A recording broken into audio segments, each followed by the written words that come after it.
Uh-oh, guilty. I hadn't fired up the Super C in a while, and the needle was clear off the C. Full charge.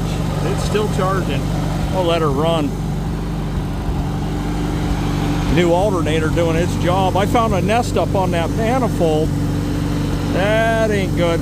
That catches fire and you'll bail like a bad captain. Figured it was a good day to fire up the combine, see what's going on in there, and engage the threshing unit, and puked out some stuff out the back. Not unusual. I tell you, one time there was a time I engaged it and puked out a raccoon. He had an eyeball missing after that. Imagine that. And then did the unloader, got the proverbial nest.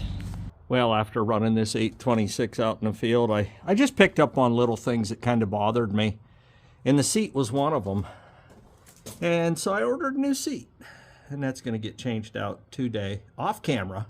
Pretty sure you know how to take off bolts and put new ones on. I did order new bracketing too.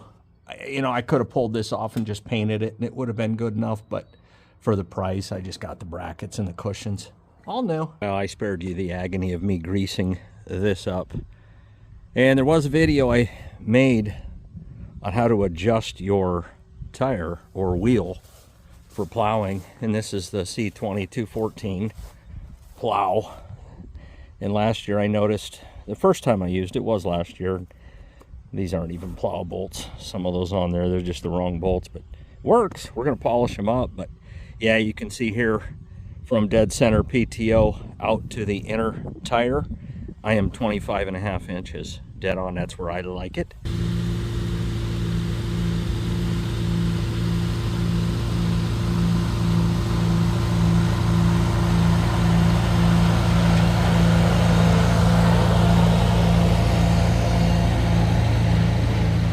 Well, let's talk about something real quick. Headlands.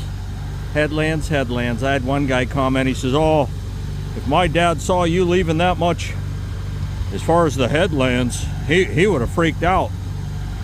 You know what's really great about it? Not everything your dad did was right and perfect. And there's more than one way to skin a cat. I'm the dad now. It just works out for me leaving the headlands a little bit bigger, and it's no big deal. You can't make a big deal about everything in life, man. You just can't. Type A personalities die young. Let's go, let's plow. She sounded good. What you'll see as I'm plowing with the Super C, and hopefully making you seasick, I start off in first gear, and this has the Hydro Touch system, which I will show you for you new viewers and John Deere guys. It was really innovative. I mean, the end of 53, really, let's call it 54, they come out with the fast hitch system with the Hydro Touch. It was a game changer in the sense that you no longer had to level the plow on the plow apparatus itself with levers. You could do it right from the tractor. Let me show you. So right here you have two levers, and one controls this link, and the other one controls this link, and that is called a leveling link. And what it basically does is it gives you front to back level and side to side level. And what a game changer, good grief. You can, you know, with the little genius, you have to stop, and there's two levers and you got to move them, difference between in furrow and out of furrow, and then you got to get back on, and then once you're back in furrow, then you got to get down and re-level it again. And you know, a lot of guys, what they do is they'd mark, you know, they'd have their in furrow marks and then they're out of furrow. But anyways, you'll see me start off in first gear, and what I'm doing is I'm getting my side to side, front to back level, and then as the video progresses, I kick it up to second, about 75% throttle, and just going.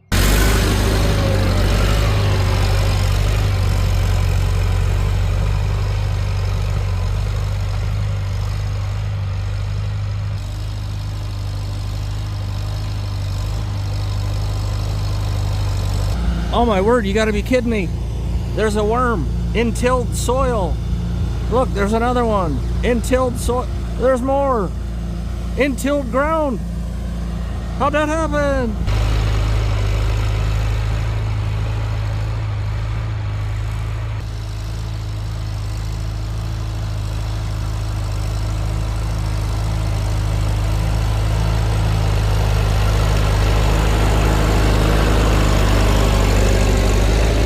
A couple of you said it in the last video, and I was gonna say it. This dirt smells amazing. And check this out. I got a temperature gauge on a Super C that works. Right there. She's a working.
Sitting there wondering what's going on.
with two 14s, that's a 14-inch moldboard, a perfect furrow would be 7 inches deep.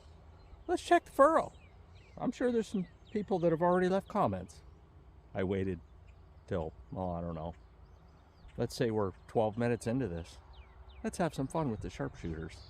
Right, I got her locked right into, oh, let's call it 7 1/4. And let's drop her right down. Van Halen diver down. And let's see where we're at.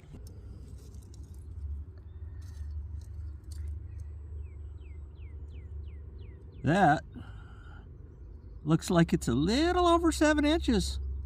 I think we got us a furrow. Honestly, down here, it looks deeper. Let's see what we got here. Oh yeah. Yeah, that's gonna be probably 9. Yeah, cutting close to 9 inches there. So yeah, plowing nice. Not necessarily perfectly straight, but that ain't gonna matter. Disc will clear that right up. Running good like I knew it would. And some people are gonna ask, where's your fenders? Well, let me explain. Kill the elephant in the room. Fenders are in the barn, they need painted. When I moved this, I adjusted it dead center out to the inside of the wheel, 25.5 inches. I did not move this one in. This is the side I mount up, regulators mount up on. And I like that wheel out a little bit. Helps me, kind of gives me more space. How's that sound? But obviously when the fenders are sanded and painted up, they'll go on this outer notch, which will kind of cramp my style, what I'm used to. But either way, man, this thing's running like a top and plowing like a 2-bottom should. I mean, 1954, they had it made. You had this tractor. They considered this the 100-acre farm tractor. Now, granted, if you had 100 acres, not all of that's tillable. Probably, good grief, probably back then, 100 acres, you probably had half of it tillable, so 50 acres. And yes, they would have plowed all 50 with this thing. 54 here and 56 there. That was the big dog. I mean, good grief, for 400 back in 56. And yes, I will show that. Pulling a 4-bottom, it is completely doable. Somebody commented the last time I had a picture or something with the 4-bottom. Well, it was the last video. It had a 4-bottom on the back, and you saw the prong was bent so it wouldn't latch down. And somebody, and you were a farmer too, you know, and you know, you said, oh, you're gonna go plow sand? Pretty funny. I mean, how else do you say you're jealous without that comment? So I've pretty much decided, and some people have asked, oh, what are you planting, beans? Well, I probably am going to plant some beans, but this is going to be clover. It's going to be white clover. I really need to get the nitrogen up in this, and yes, it's been beans on beans. But from my research, beans don't put the nitrogen in the ground that clover does. And what I'm going to do is I'm going to come in here, finish plowing this and what's behind me, and lime it, and then cold mulch it, fertilize it, and then plant it in white clover and let it go for probably a year or two. And then I'm going to follow that up with corn and get, you know, size 12 shoe size ears, more than likely, because that's going to put, I can't remember, I was reading it was like 100 pounds of nitrogen per acre. And then of course I'll put the triple 20 in my, they call it insurance fertilizer. But yeah, I think this will benefit greatly from lime and clover. Since it's a Super C kind of day, I figure we'd come in and see if Princess Leia will fire up. Man, I got all kinds of stuff in here. But yeah, been in here since, oh, I put her in here late fall, so fall, winter, and all of spring so far. So yeah, let's check this out. I guess it's a cold start on a 75-degree day. Oh, handshake ski. We'll go hot. Maybe a little choke. I'll get you up on the muffler.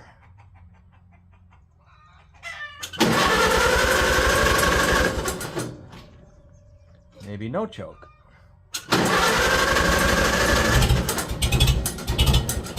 Didn't like the choke. Well, maybe half choke.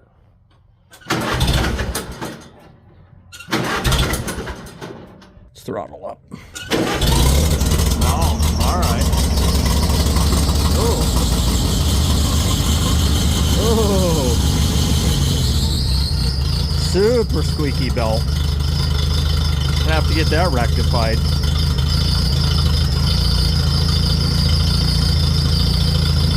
Rectified.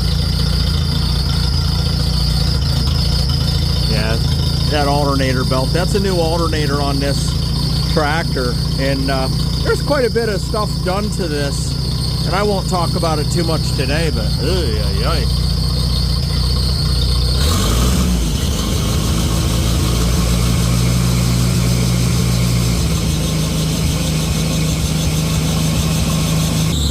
good gravy.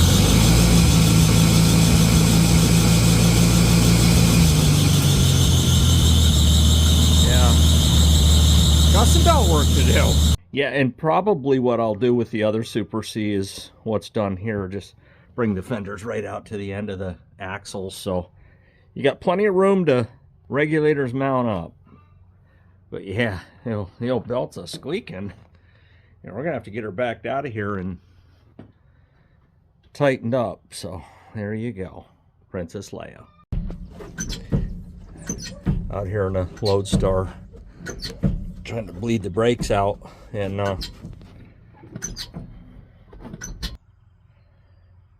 yeah, no brakes, not cool, you know. And it's not like I'm missing out on all that big $10 a bushel beans money.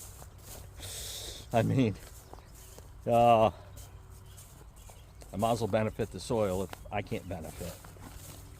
I'll see you at the next video. Oh, something going on here. Something red.